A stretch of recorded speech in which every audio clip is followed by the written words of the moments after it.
I guess the points that you have raised are very much important, in a sense that, like we said earlier, being submissive on women actually is just natural. It's what God has actually put in our hearts. So as the head of the house, when you actually apply the principles of God and actually do it according to the vision that God has given you, it becomes easy. You don't even have to discuss it. You don't even have to actually try and beg for it. It just comes naturally. So meaning that it goes back to the responsibilities. If we take care of the responsibility that God has given us in marriage, it becomes easy to relate. Yeah. So it's about us actually taking care of those responsibilities. So everything will just fall into place. No, it's quite true. I think those are the things that we really need to, share with, our viewers and our partners and all other people, that, some of the things we just don't have to take advantage of. God has actually placed them in our space that we can be excellent in what we do, particularly as partners, husband and wife, and we need to actually appreciate one another and know that we are able through the other partner. So we cannot do it alone. We can do it, both of us. Yes. I believe that there's the third question that has actually been sent. One viewer has really found this challenging. And the question says, how do we view 50-50 in marriage? Oh, wow. I personally don't believe in 50-50 with what we have discussed with the second question, that God has given us different roles, and there is no way we can actually start competing on 50-50, because we are taking care of our responsibility. I think the main thing is to know what you are responsible for. There is no way where we can actually do the same things as husband and wife, but there are separate things. Like, if I give an example, it is my responsibility that I make sure that the house is in order. I'm not gonna expect my husband to come and put the house in order, in this sense that you can build me a house, but I have to make my house to be a home. And there are responsibilities that I have actually to do in order to make the house to feel at home. So the other thing is, as a woman, I must be able to know how to cook. I must actually make sure that is my responsibility. I cannot actually share with my husband that if I cook today, he must cook tomorrow. It's my responsibility. It will be at that time, if my husband feels like he has to come to the kitchen and help me, I'll appreciate it. Yeah. Because he will actually be doing to actually make me happy, but not like it's his responsibility. Because the moment you make it, I make it your responsibility, that's where the problem is going to be. It will look like today I'm the one who cooked, tomorrow you are the one who's cooking. And then tomorrow, it's like we have to share everything. So I don't believe in 50-50. I believe that God has given us different responsibilities that we should take care of, that we are going to complement each other. When you do your part, I do my part. When we come together, then it makes the relationship healthy. No, absolutely. I think those are factual, and you've actually just hit the nail on the head, because somehow we need to understand that God has principles in every area, particularly in marriage. There has to be principles. And for us as men, I believe that we need to also be very sensitive on areas that we have to actually excel and do as husbands and or as male partners. For instance, if you were to actually build out a house for your family, you may not decide on the paint that's going to be on the wall. You may not decide on the furniture that's going to be in there. So somehow you need to actually know the role that you have to play and the role that has to be played by your partner, in this case your wife, because then it gives your wife that opportunity to form part of the complete house that is actually been put together. So you'll see that there will not be a need to say, but that is my part and this is my part, because in the parts that you play as a husband, you have room and space to actually allow your wife to speak and also make her own suggestions.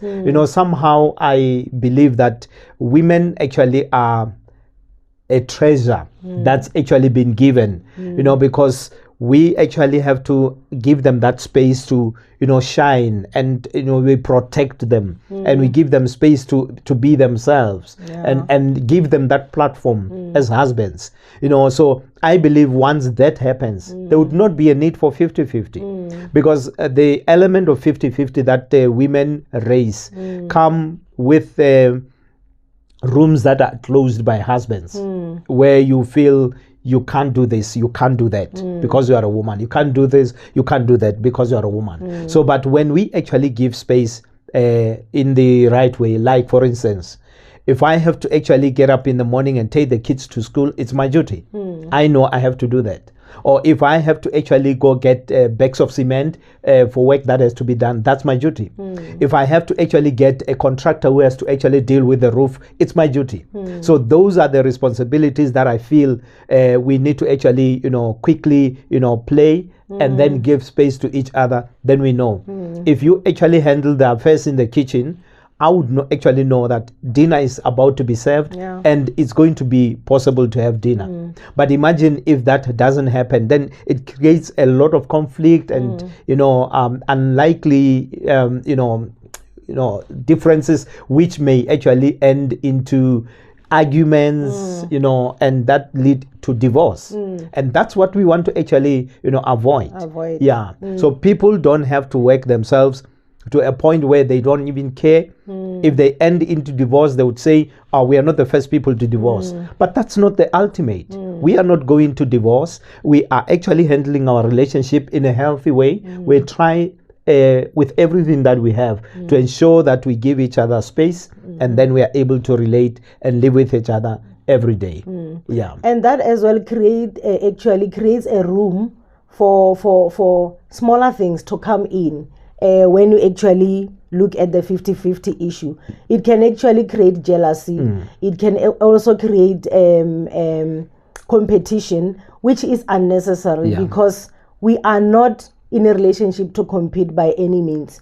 Because once we talk about the 50-50, we'll actually create an environment or a space where now you are competing of who's any more, who's any less, who can afford to buy this kind of a car, who can afford to do. It's like now you are competing on things that you can actually avoid by actually looking at the responsibilities that you have. Because when you are husband and wife, you sit together, you plan and everything, it actually helps you to know your role. And then at the end of the day, it helps us to have a good relationship, like you were actually indicating. No, absolutely. I think once you actually start touching on those points, it reminds me of the fourth point that they've actually sent as a request to say, how do you handle finances? When you talk about plan, it goes exactly where things have to actually fall together, even when it comes to finances, So somehow we need to understand that as long as we are joined together, we need to plan together.